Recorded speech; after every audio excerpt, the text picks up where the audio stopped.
The local deputy shot 7 times. Active shooter. We know that one deputy was shot. Troopers and other law enforcement agencies converged on scene.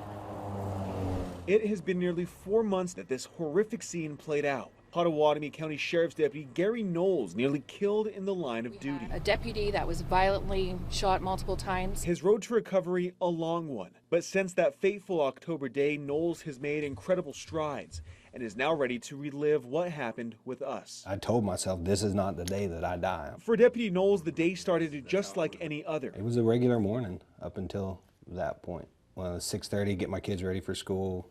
I think the wife was taking them to school that day. But then, just about an hour into his shift, a call for help came out over the radio. A domestic violence situation out of Bethel Acres. County 5, County 20, y'all just hold the perimeter until I get there. When the call came out for assistance, I replied. That call would forever change his life. I was getting a lot of radio traffic, kind of letting me know the history of that address, kind of what's going on, who the suspect was. Knowles got to the house and was soon met by Captain Jason Brinker and Patrolman Anthony Hicks with the absentee Shawnee Tribal Police, who were also hearing the warnings over the scanners. Central County 20, 1090. Hearing dispatch on the radio, it sounded like a pretty intense call. Deputy Knowles tried to engage with the suspect to no success.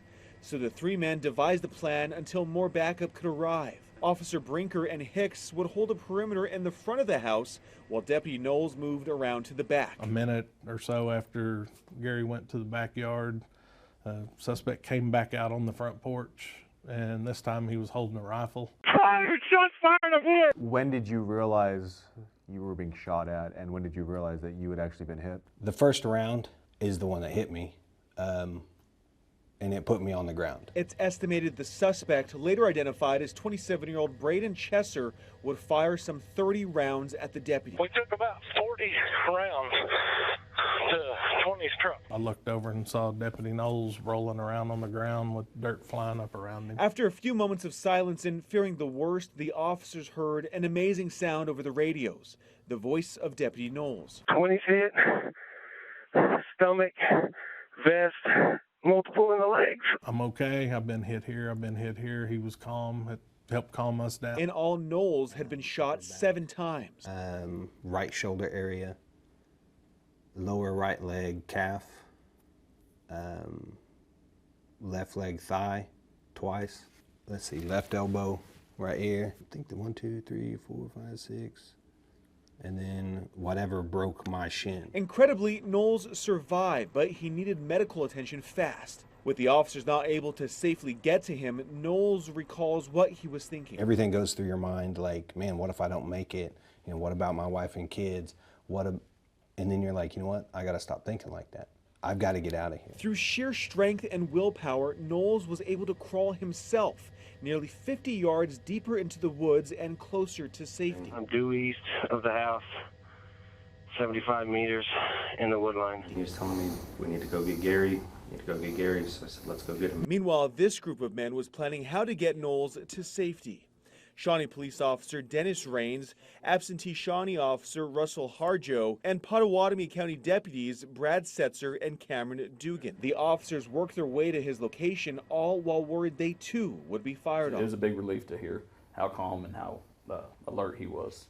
We was expecting worse, but when we was talking to him, it was a really big relief. They took turns dragging him away from the house, finally getting him to an ambulance. County 5, if you could get Rael down here to the end of the driveway of this residence. I'll meet them out by the road. Y'all stop right there. They're going to bring him to you. We're getting him loaded in the back of a truck right now. Once at the hospital, Knowles would go through 5 surgeries over the next 2 weeks. He continues to go to physical therapy. He is walking more and even pushing himself to jog. It's unclear, though, how long his recovery will take. What's been the hardest moment for you over these past 4 months, would you say?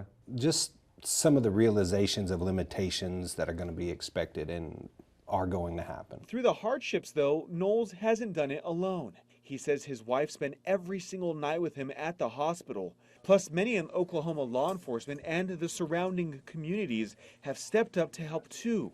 The McLeod Police Department raised some $10,000 for his recovery. The support is just insane. Without it, I'm sure it would be a different recovery process. As officials began to release details about the shooting, it was later revealed that Chesser shot and killed his estranged wife Sarah before turning the gun on himself. For Deputy Knowles, despite the challenging road ahead, he says he holds no ill will in his heart. There's no reason to hold a grudge against anybody. There's no reason for me to feel bad. It happened. Now I just have to move forward. Zach Rael, KOCO-5 News.